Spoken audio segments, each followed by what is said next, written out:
Bagong umaga, bagong pag-asa sa ating munting farm. Maagang nagising ngayon si Uncle dahil schedule ng pagpupurga sa ating mga alagang kambing. Hindi pa nga nakabili ng pangsupak ng pamurga. Gamitin muna niya yung supon ng bata, yung pangbigay ng vitamins para sa bata. Pagtsagaan muna, ganyan talaga nagsisimula. Kailangan habang nagsisimula, nag-aaral. Darating din ang araw, matututunan ang lahat at mabibili ang lahat ng kailangan na gamit para sa mga ating alaga. Yan si Kabang, ang bagong bili natin. At ito si Tim na malaki ang tiyan, kaya kailangan niya mapurga. At gustong gusto naman niya yung pamurga. At oras na nga para palabasin sila sa kanilang kulungan.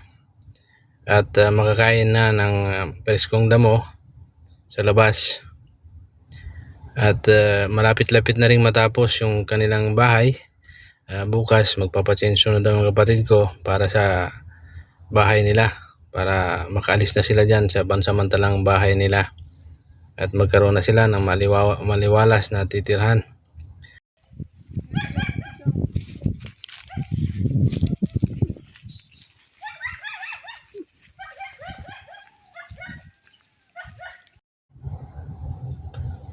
At nagtatakbo pa nga si Uncle, muntik na pa.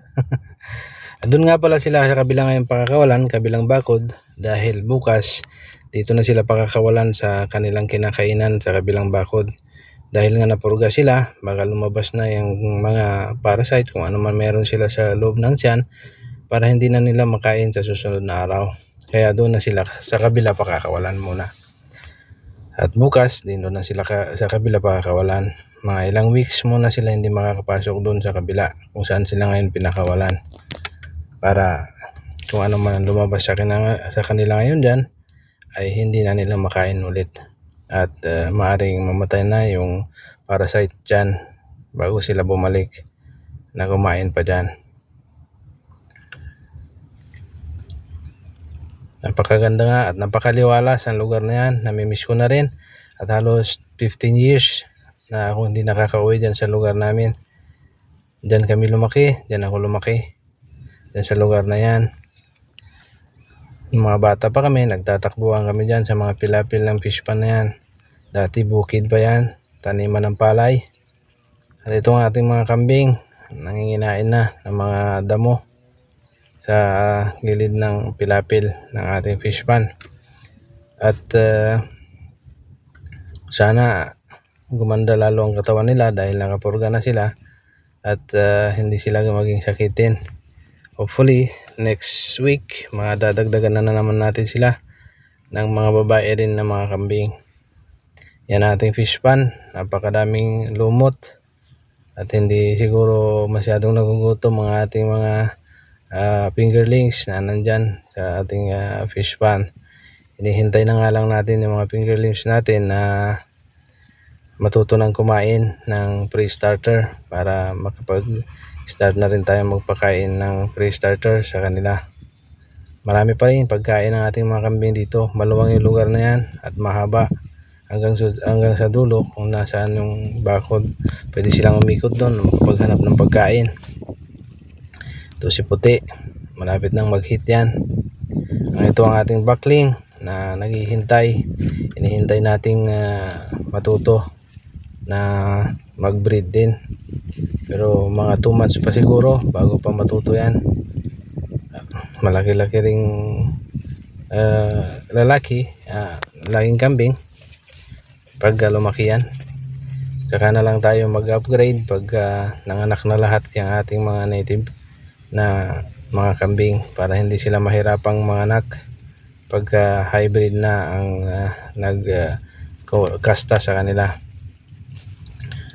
Ito ang ating bagong bili, si Kabang, at lagi nilang inaaway kaya lumalayo. Mahirap pala ang bumili ng kambing na mag-isa lang. Kinakailangan pag dumating sa farm mayroon siyang kasama kasi inaaway siya, binubuli siya ng mga kasamahan sa loob ng farm pagka siya lang mag-isa. Kailangan may kasama siyang dumating dyan para may kakampi rin siya, parang tao rin pala. At yan, nagpapakain nga si Uncle sa ating mga fingerlings at marunong na rin sila maghintay ng kanilang pagkain at nakikita na sila sa camera. Ibig sabihin may improvement na sa 2 weeks na pagkakalagay nila dyan sa ating fish pan. Sayang nga yung nasa dulo hindi na nakargahan. At yan na nga sila at kitang kita na sila sa camera. Marunong na rin silang maghintay ng kanilang pagkain. Pagka nandyan na yung tao, lumalapit na rin sila para kumain. At nakakatuwang pagmasdan. Mas nakakatuwa siguro pagdating ng panahon na malalaki na sila at magtatalunan na pag kumain.